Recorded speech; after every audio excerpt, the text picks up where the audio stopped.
Hello and welcome to episode 4 of Courtside. I'm your host, Andrew Cohen. Courtside is a podcast dedicated to all things sports, with a focus on basketball. In today's episode, I will talk a little baseball, as I discuss the best and worst trades of the 2018 MLB Trade Deadline. So sit back, relax, and take a seat. Courtside. So the first few episodes of the Courtside podcast have been dedicated to basketball.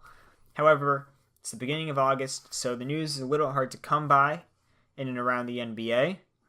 So I decided, why not talk about a different sport I enjoy, and that is baseball. Trade deadline passed just over a week ago, and usually I like to wait about a week or so after the deadline before I look over and review the trades that were done, see which ones I liked, see which ones I didn't like. So we're going to talk about baseball today on the Courtside podcast. Maybe not the most popular sport in America, but still very interesting to talk about. So we're going to do it with a little game of winners and losers. Loser. Okay, let's start off with a loser. And let's talk about the Pittsburgh Pirates. They made a trade to acquire Chris Archer from the Tampa Bay Rays in exchange for outfielder Austin Meadows and starting pitcher Tyler Glasnow.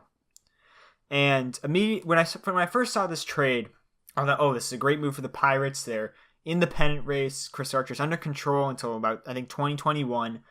And they trade prospects. And I personally think that if you trade prospects for a proven commodity, it's usually going to be a good deal for you.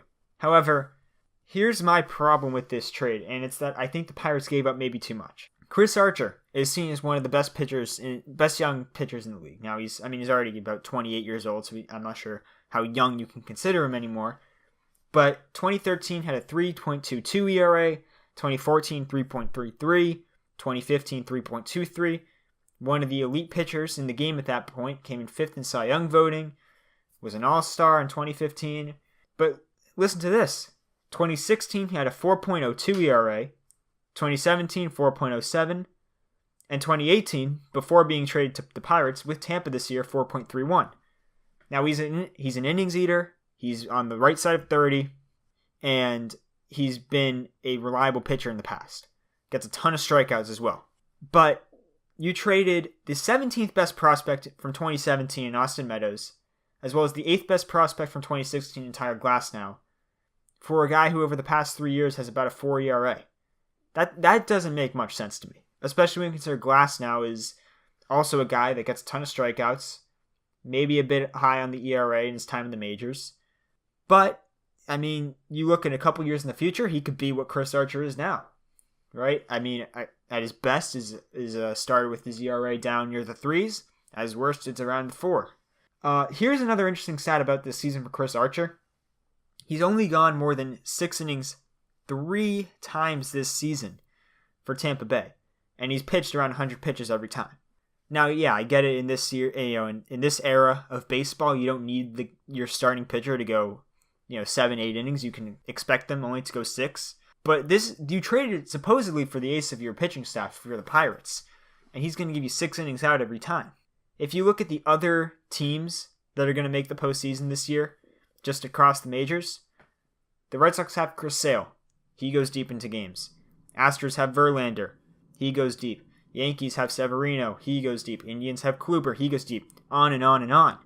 The Pirates don't have that guy. Chris Archer, in his time so far with the Pirates, has a 4.82 ERA. Hasn't gone more than 6 innings. He's looked okay, not amazing. They're still, I think, 4.5 games back out of the second wildcard spot at this point. Obviously, this is a play for now and for the future. Meadows, since he's gotten to Tampa, they put him in AAA. Small sample size here, only 21 at-bats. But a 333 average, including 4 doubles and 1 home run. So he has 7 hits, 4 doubles and a home run. So he's looking great. Glasnow's had a start with the Tampa Bay Rays, the major leagues, and I think his ERA is about 2.5. So already you're seeing who the Rays got, the young talent that they got, performing well and expected to perform well. The Pirates got Chris Archer, who they thought was going to be amazing, right? Expected to perform well, hasn't done that great so far.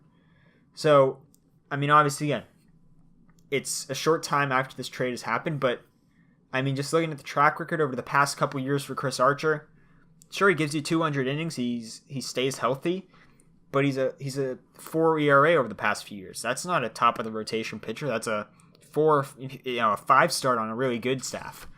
So I think the Pirates may have overvalued Chris Archer here in this trade. Winner.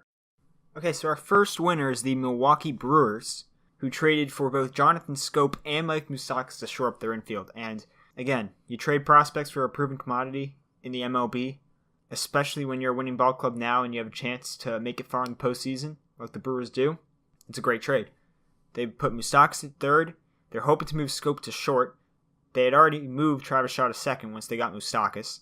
So you're talking about an infield of Jesus Aguilar, Travis Shaw, Jonathan Schoop, and Mike Moustakas. Now, there are definitely questions defensively because Schoop and Shaw neither of them have played shortstop or second base respectively in their professional careers. So there are questions defensively, but offensively, that lineup is scary. They have maybe one hole at catcher, right? But again, you pair that infield with an outfield of Christian Yelich, Lorenzo Cain, and Ryan Braun. That's a scary good lineup. Pitching isn't the greatest. They did shore up their bullpen with Joakim Soria as well, though. Veteran reliever, has pitched in postseason a little bit. And that's the thing about Moustakas, too. He's won a World Series. He's made deep postseason runs multiple times with the Kansas City Royals. So, again, I think overall you have to look at the Brewers and say they made 3 great trades to acquire Moustakas, Schoop, and Soria that are going to greatly increase their chances of making a deep run in October. Loser. Okay, so our next loser is the Cleveland Indians, who got some much-needed relief help, which their bullpen's been terrible this year. Andrew Miller's been on the DL. Cody Allen has not been the same guy. But they traded for Brad Hand, left-handed reliever from San Diego, as well as Adam Simber, a right-hander. But they traded, to get those guys, they traded their number 1 prospect, Francisco Mejia, a catching prospect, who is 21st ranked in baseball, according to MLB.com, and for the past 3 years has been in the top 100. He's famous for having a 50-game hit streak in the minors. 50 games. That's impressive. And I cannot justify trading a highly touted prospect like Francisco Mejia for a relief pitcher. Yeah, you needed the help, and the Indians are still a legit postseason threat. They made it to the World Series just a couple years ago. But it's a relief pitcher. And here was my thing with Brad Hand in San Diego. Great. He's been amazing the past couple years. His ERA has been well below average, except San Diego. Like, how many games has he pitched in where it's actually meant something? How many big moments, like high-pressure moments, real high-pressure moments has he pitched in? I mean, you could argue 0. So you cannot at all put any stock into how well he's been as a closer for San Diego or how good he's been coming out of that bullpen, shutting guys down.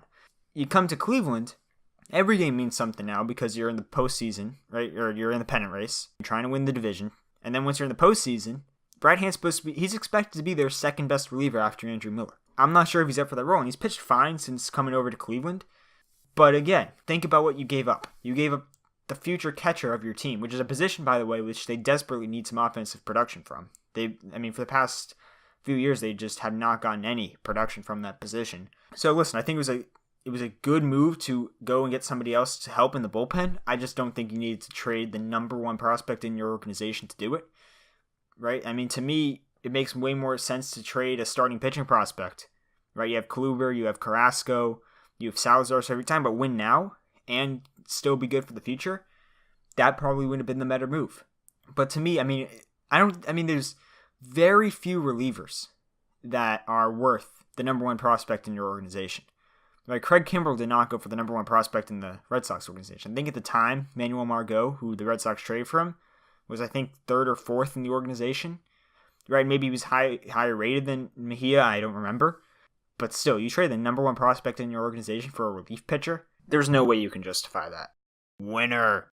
Okay, so the next winner on my list is the Los Angeles Dodgers, who at the trade deadline acquired Manny Machado, Brian Dozier, and John Axford. I'm going to focus specifically on Dozier and Machado first, and then I might talk about Axford at the end. Corey Seager, their young superstar shortstop, out for the year with needing Tommy John, and they trade for Machado. They put him in right at short. They had a bit of a hole at second base, you could say. Take Brian Dozier, throw him in at second, and now they're infield. Right, you got Max Muncy playing first, I think currently, and he was in the home run derby. He's had a breakout season. Again, Dozier, Machado, and Justin Turner, who's been a great third baseman for them the past couple of years. You have Bellinger out to the outfield. You have Jock Peterson in left. Yasiel Puig in right. You have Matt Kemp, who was an all-star this year. You have Grandal behind the plate. That's a scary lineup. Again, them and the Brewers have the best lineups in the National League playoff picture after the trade deadline. And I was taking a look at what the Dodgers gave up for Machado. And yeah, I get it's only 2 months of Machado versus an entire season or more. But they gave up 5 prospects. Only one of them is ranked in the top 100 in baseball, according to MLB.com. And he was the only one at the beginning of the year, around the All-Star break, according to multiple sources. He was the only one in the top 30, and he was in their top 5. Outfielder Yunsiel Diaz. And now all these guys are in the Orioles organizations. Diaz is first. They have a right-handed pitcher, Dean Kremer, who's 16th. They have a third baseman, Rylan Bannon, who's 23rd. And a right-handed pitcher, Zach Pop, is now only 26th. So the Dodgers gave them prospects that I don't think they really cared about. And now they get to add a superstar to their lineup for at least 2 months. And on top of that, I think they probably have the best chance of re-signing Machado in this offseason. And signing him long-term. I mean, it's LA, winning ball club.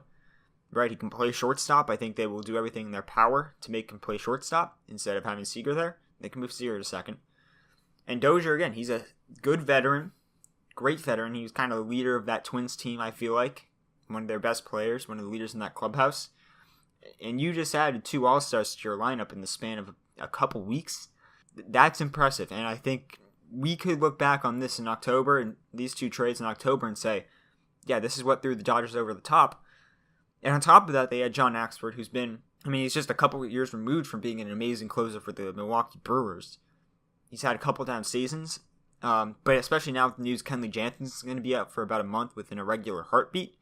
That is something where I think you look back and say, hey, it was a good move to pick him up. Added some much-needed depth to our bullpen, which still isn't a great bullpen, by the way. But, they have Kenley Jansen, so. But, all in all, just a great trade deadline for the Dodgers. And, again, I think we'll look back on this in October and say this is potentially what put them over the top to make the World Series. Winner! And the final team that I will talk about today, and the final winner, is the Baltimore Orioles, who this trade deadline unloaded Manny Machado, Kevin Gausman, Darren O'Day, Jonathan Scope, Zach Britton, and Brad Brock. 6 quality Major League players, even if some of them are having down seasons. They, in return, listen to this, they added 9 prospects to their organization that will be in the top 30 of their prospects. Right? So again, they got 4 from the Dodgers. They got 2 in the Kevin Gausman and Darren O'Day trade to the Braves. They got 2 in the Jonathan Scope trade, and they got 2 in the Zach Britton trade. That's pretty impressive. It's harder than it seems to unload guys. Especially, it's very hard to unload Major League players for really good prospects that are really good in the organization. And the Orioles somehow managed to do it. A third of their top 30 prospects right now were not in their organization just a month ago. That's just, it's impressive. Right? And yeah, only one of them is in the top 100 of baseball right now. But a couple of them next year will be in the top 100. And I think we'll be looking at the Orioles and saying, okay, they have one of the best young farm systems in the entire major leagues. They have a bright future. And I would have liked to have seen them trade Adam Jones. I know Jones wanted to stay in Baltimore for the last half of the season. He didn't want to go to Philadelphia where they had the trade all set up.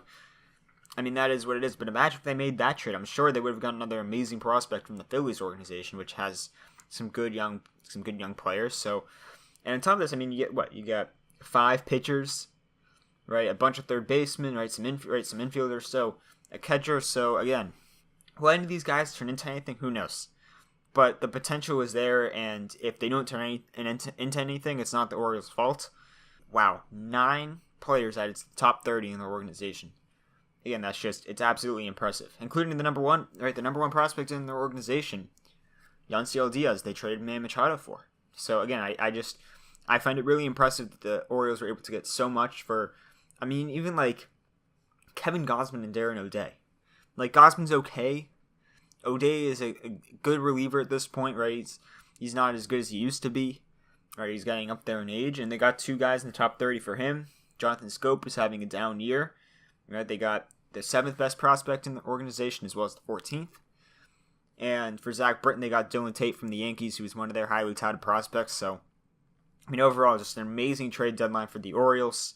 I mean, they don't really have anybody else left to trade anymore. I mean, actually, well, that's not entirely true. They do have some guys left they probably could trade to get something else, some prospects in return. But, I mean, the next couple years, major leagues-wise, may be dismal for the Orioles, but once these guys start going through the ranks and coming up to the majors, it's going to be, projects right now to be a very good team. Thank you guys so much for tuning into this edition of Courtside. Join me next time where I will talk about the biggest headlines and other news in sports. Signing off, this is Andrew Cohen. I will see you next time.